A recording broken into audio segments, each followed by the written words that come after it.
lalim ah. Ayaw mo kasi umahan. Natimbang. Sasarado na dito mamaya. Lalaki pa naman ang truck doon.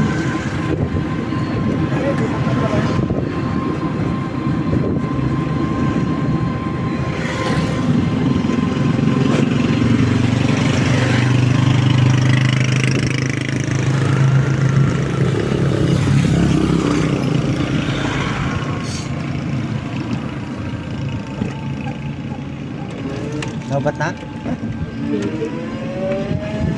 Ikaw na lang pumasok sa Jollibee ah. Hindi yung... Hindi ko pa naman alam saan doon kasi alam ko mag-ano pa yun, U-turn pa yun sa pinaka doon papuntang... Hindi ko rin alam eh. Hindi, bababa na lang kita doon, hihintayin kita sa gilid ng Jollibee. Sabihin mo, miss, may naiwan daw ditong isda. Kamo yung ano mo, pinsan mo. Hindi, bayaw ko. Oo, basta sabihin mo lang ganun. May naiwang isda kamo. Tulingan ba yun? Tulingan na iwa-iwa. Anong klaseng isda? Tulingan na iwa-iwa. Basta sabihin mo lang, miss, may naiwan pa ditong ano? Pag sinabing, ay wala po, Ewan ko kung ikot ka sa mga lamesa. Hindi ko alam kung bangus yun o ano. Basta isda yun, nakakulay po lang ano yun. Kulay blue? Oo, kulay blue. Kunyari, pag sinabing, ay wala po sa aming binigay eh, wala sa aming na ano, ikot ka lang doon sa lamesa, baka ito nilipat-lipat lang nila. Mahirap nung baka paglinis, maitapon na yun. Hindi, tatapon yun. Kanina pa naman yun. 2 oras na nakalipas eh. Di ba? Iwan ko sa kanila.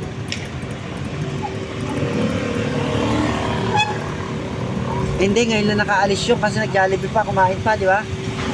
Baka kakauwi lang noon. Sa kanya naalala. Oo.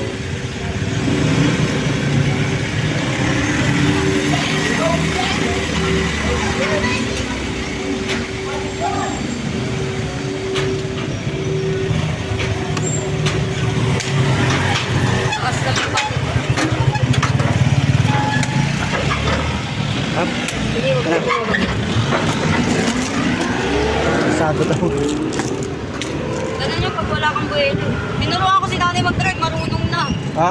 Hindi niya kaso, hindi tumitingin sa salamin. Tapos laging pagitna.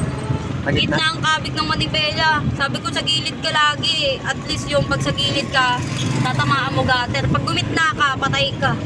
Tapos may tao sa likod mo. Bunggo ka talaga. Marunong siya ng reverse. Pag-reverse ang aalamin niya. Hindi ko naman kailangan mag-reverse ng mag-reverse eh. Hindi, pag sa likod nga yung parang aatras ka. Katulad ng ginawa ko paliko. Niruhan mo siya dapat.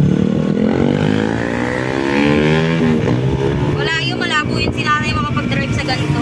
No? Bakit? Maano yun? Matataran tayo. Magabi? Marunong ka na pa. Hindi, kahit hindi ka. Marunong ka pa na mag-trip niya. Basta lagi ka lang nasa preno. Tsaka yung mata mo lagi nasa side mirror. Nagmamadalian sila kasi magsasarado na dito. Pag tayo na pagsaraduan, balik tayo doon. Saan? Nababalik? Doon, highway 2000, pagsarado na dyan. Pero parang hindi pa sarado, alas 8 pa to eh. Mamaya pa. Ano pa lang eh. 1 oras pa lang eh. 6:59 pa. Alas 8. Oh, hindi, aga pa. Mag-aal 7 pa lang. Pwede naman tayo bumalik dito. Pag sarado na dyan, iikot lang tayo dito banda. Oo.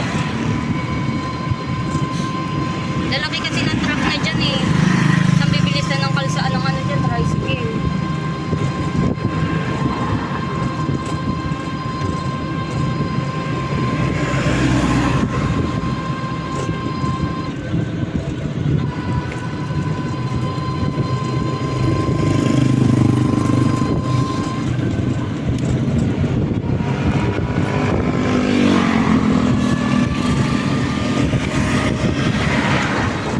Ito na pinakamabilis.